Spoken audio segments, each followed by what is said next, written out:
안녕하세요. 오늘은 하지정맥의 원인과 치료, 예방법에 대해 설명드리겠습니다. 우선 하지정맥이란 다리의 정맥이 퇴행하여 혈액순환에 문제가 생기는 질환입니다. 하지정맥의 주요 원인은 다음과 같습니다. 첫째, 유전적 요인입니다. 만약 가족 중 하지정맥이 있었다면 본인도 하지정맥이 발생할 확률이 높아집니다. 둘째, 나이가 들어가면서 정맥이 약해지는 것입니다.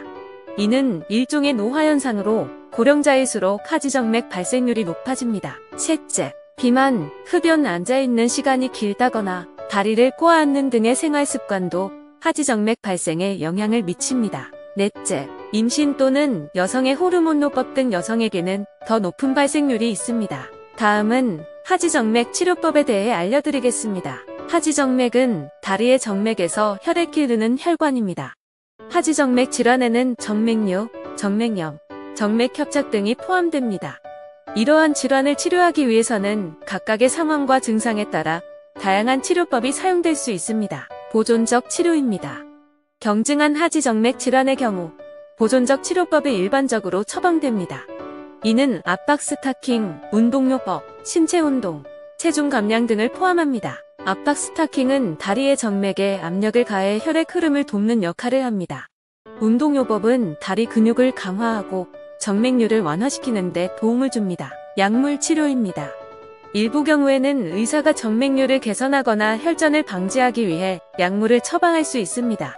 혈전증을 방지하기 위해 항응고제나 혈전 용해제를 사용하기도 합니다. 정맥내 치료입니다. 일부 질환에서는 정맥내 치료가 필요할 수 있습니다. 이는 소량의 약물을 직접 정맥에 주입하여 질환을 치료하는 방법입니다. 정맥내 치료에는 정맥 확장술, 정맥류 간절제술, 정맥절제술 등이 포함될 수 있습니다. 수술적 치료입니다. 심각한 하지정맥 질환의 경우에는 수술적 치료가 고려될 수 있습니다.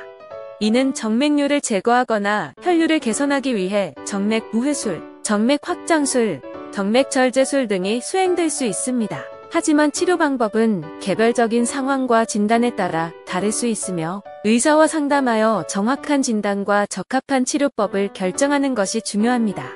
따라서 하지정맥 질환을 의심한다면 신속하게 전문의의 도움을 받아야 합니다. 하지정맥을 예방하려면 다음과 같은 방법을 추천합니다. 운동입니다. 운동은 하지정맥 예방과 치료에 매우 중요합니다. 꾸준한 유산소 운동을 통해 하지정맥의 혈액순환을 돕고 정맥류를 예방할 수 있습니다.